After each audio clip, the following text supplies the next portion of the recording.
Okay, you know, boycotts are a funny thing in general, and especially depending on how indirectly. Like, let's say you boycott a store because they sell grapes. You don't just boycott the grapes, but the whole store.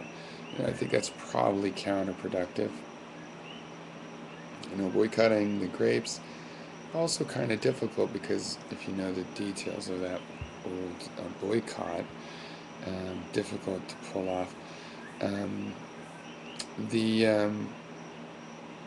in general, I think boycotts are a difficult thing. It's hard to start choosing what you're going to buy based on that and still have a proper free economy where you can make educated, free decisions on how you take part in the economy. Or whatever, if that sounded too whatever, then, it's just that you adopt restrictions, too many restrictions, it ties your hands too much, you know, puts you at a disadvantage in other unrelated activities when you do that. Um, but I think this is a case where, yeah, BP needs to go out of business. Okay, they need to have a being nationalized and liquidated, and the money used to clean up the mess or whatever. This is too big a mistake. This isn't a mistake where, oh, you could easily make a mistake. No, this is a mistake where you pay for the mistake because you profited from the risk you took.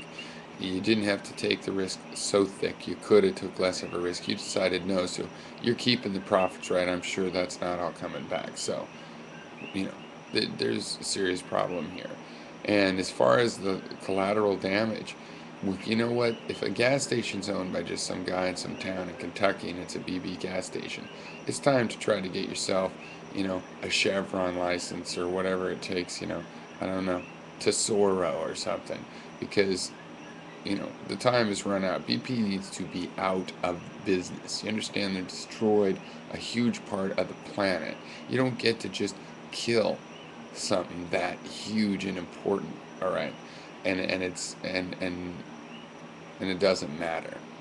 And frankly to me this is much bigger than uh, a tanker. Even where the tanker's like, oh, you should have had two holes and you didn't. That seems kind of obvious. Yeah, at least it's a tanker that leaks, and then that's the oil that's there. It's a terrible, terrible thing. This is limitless.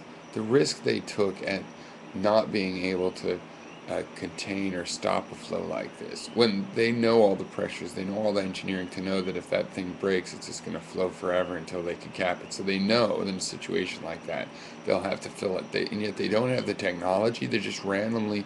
Maybe we could put. Did nobody think?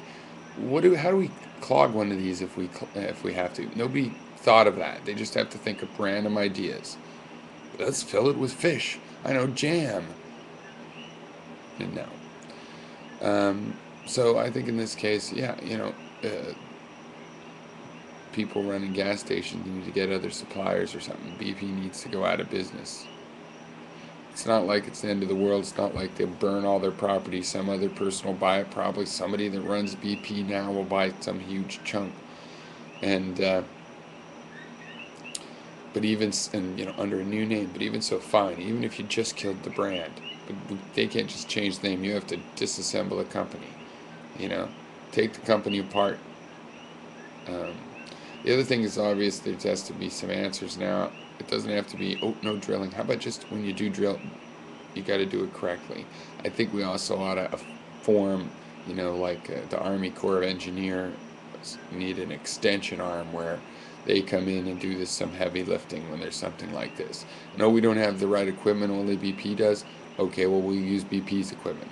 Oh, we don't know how to use it. Well, that's why BP will have to train these people, and other, you know, oil companies will train them then in this equipment that they're required to buy to keep up on it.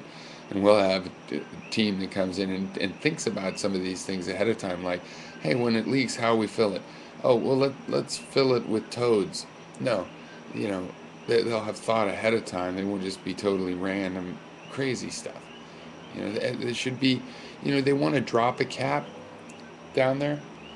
Why don't you have a cap ahead of time? You know, why don't you have a way when you have a burning rig to drop the pipe safely? Why don't you have any of these things? Well, no safety at all for these hundreds of millions of dollar project, but we don't need safety. They spend all that money and they don't think about we're going to protect it. They're just nuts the way these businessmen think these days. It's revealed here. This isn't just an accident. This is just nuts. How do you have that much money to build something, and you don't build in the protections to avoid something like this? When, yeah, it is going to cost you, and it's going to cost the rest of the oil industry, and they won't police each other. The rest of the oil industry is going to pay more money now, and whatever regulations and stuff come out of this, it's going to cost them money. They didn't profit from the money, and yet the people in the Gulf doing this more responsibly don't pressure BP. They just always protect each other in terms of libertine behavior. Nobody wants to pressure anybody else to behave because they don't want to be pressured. And yet they claim they can police themselves and that the market will do it.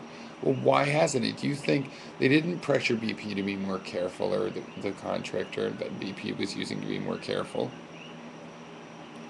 before this, and they aren't going to do that kind of thing after either? They'll leave it, and people wonder why the government has to come in. Because no, they won't do it for themselves. The government is the people coming in because the people are like, do it, somebody do it. We're willing to, whoever wants to do it. And the industry's up there with the means, and they're like, no, we won't do it. They'll say, yeah, we're going to do it, but really, they don't do it.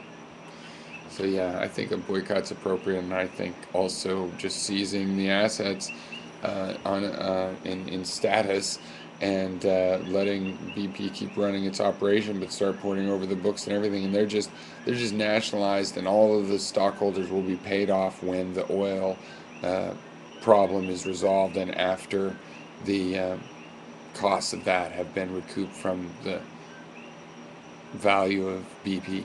If BP can keep running, and if they can pay for that out of their ordinary funds, fine. If they need to be liquidated and sold to other oil companies, then that's what it'll be. So they can have their company back if it turns out they can afford it. And I'll do that right now. Right now, when you can have all the paperwork to see what they're really even trying to do, these nuts, and who they're hiring, obviously the cheapest, most incompetent people, it seems like. So we should get in there right now and see exactly what's going on, and just, yeah, not put up with this stuff. Yeah, they do not police themselves. They're not going to police themselves. So boycott's fine with me. There's no BPs around here anyway.